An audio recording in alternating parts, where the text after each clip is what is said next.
नमस्कार दोस्तों, study PNG channel में आपका स्वागत है। दोस्तों, आज हमारे पास में एक मैथ का पहेली है। इस पहेली में क्या बोला जा रहा है कि मेरे पास 100 रुपये थे, तो हमने 100 रुपये में से खर्च का टेबल अलग बना दिया है और बचत का टेबल अलग बना दिया है। जैसे कि देखिए, हमारे पास में 100 रुपये थे, उसमें से मैंने 40 रुपये खर्च कर दिए, तो बचत हमारा कितना हुआ, 60 रुपया बचा है। इस 60 रुपये में से हमने 30 रुपये और खर्च कर दिए, तो हमारे पास में 60 में से 30 गए तो कितने बचे हैं, 30 रुपये। अब इस 30 रुपये में से हमने 18 रुपये को खर्च कर दिया। 18 खर्च करने के बाद में कितना बचा, हमारा 12 रुपये बचा। अब इस 12 रुपये को भी हमने खर्च कर दिया। 12 रुपये को खर्च करने के बाद में हमारे पास कुछ भी नहीं बचता है। तो दोस्तों, अगर अब मैं खर्च का और बचत का अगर हम हिसाब करेंगे तो देखिए, खर्च में 8 और 2 10 का 0 है, 1 हासिल का है, 1 और 4 5, 5 और 3 8, 9 और 10, तो ये कितना हो गया, 100 हो गया। यानी कि खर्च हमारा 100 बराबर कंप्लीट आ रहा है। लेकिन अगर हम बचत को देखेंगे तो 2 और 6 और 3 9 और 1 10, तो ये कितना हो रहा है, 102। तो ये कैसे हो रहा है, यानी कि हमारे पास तो सिर्फ 100 ही रुपये थे, तो खर्च हमारे 100 रुपये हो गए, तो बचत में 102 रुपये कैसे आ रहे हैं, यानी कि ये तो पॉसिबल नहीं है। तो आज हम इसी उलझन को सीखेंगे। चलिए हम एक और एग्जाम्पल लेके देख लेते हैं। जैसे कि हमारे पास में 20 रुपये थे। अब हम यहाँ पर खर्च का एक टेबल बना लेते हैं और इधर हम बचत लिख देते हैं।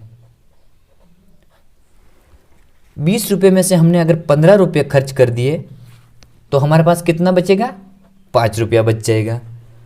इस 5 में से अगर हम 3 रुपये और खर्च कर देंगे तो हमारे पास में 2 रुपये बच जाएंगे। अगर इस 2 रुपये को भी हम खर्च कर देंगे तो हमारे पास में 0 बचेगा। ठीक है दोस्तों। अब देखिए, खर्च को अगर हम जोड़ेंगे तो 15 3 18 और 2 20 हमारा पूरा हो रहा है। अगर बचत को हम जोड़ेंगे तो 5 और 2 7 हो रहा है, यानी कि बचत और खर्च दोनों अलग अलग ही आ रहा है। तो दोस्तों, इस सवाल के अंदर कोई भी लॉजिक नहीं है और कोई भी उलझन में पड़ने की कोई भी ज़रूरत नहीं है। एक ही बात आपको ध्यान रखने का है कि खर्च और बचत दोनों का कंपैरिजन अगर हम करेंगे तो दोनों कभी इक्वल हो ही नहीं सकते। हमेशा खर्च और बचत दोनों अलग अलग ही आएंगे, इसमें कोई लॉजिक नहीं है। ये जो धारणा है, ये धारणा ही गलत है, क्योंकि खर्च और बचत को अगर हम इक्वल करने जाएंगे तो ये कभी नहीं होगा। चलिए हम एक और सवाल लेकर देख लेते हैं। जैसे कि हमारे पास में 10 सेब थे। अब इधर हम खर्च लिख देते हैं, इधर हम बचत लिख देते हैं। 10 सेब में से हमने 3 सेब खा लिए, तो पीछे हमारे पास में 7 सेब बचेंगे।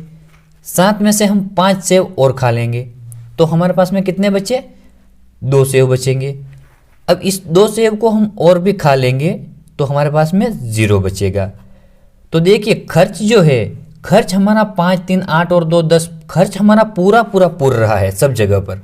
लेकिन बचत जो है वो कितना हो रहा है, 7 और 2 9 हो रहा है। यानी कि खर्च और बचत दोनों का कंपैरिजन अगर हम करेंगे तो ये कभी भी इक्वल नहीं होंगे। तो हमेशा आपको ध्यान रखना है, इस तरीके के जो सवाल होते हैं उसके अंदर खर्च जो है वो हमारा पूरा आएगा, बचत जो है वो हमारा कभी भी इसके साथ में कंप्लीटली इक्वल नहीं आएगा। तो दोस्तों, आज के वीडियो में बस इतना ही। अगर आपको वीडियो समझ में आया हो तो लाइक करें, शेयर करें और चैनल को सब्सक्राइब करना न भूलें। गणित से जुड़े वीडियो मैं इस चैनल पर बनाता रहता हूँ।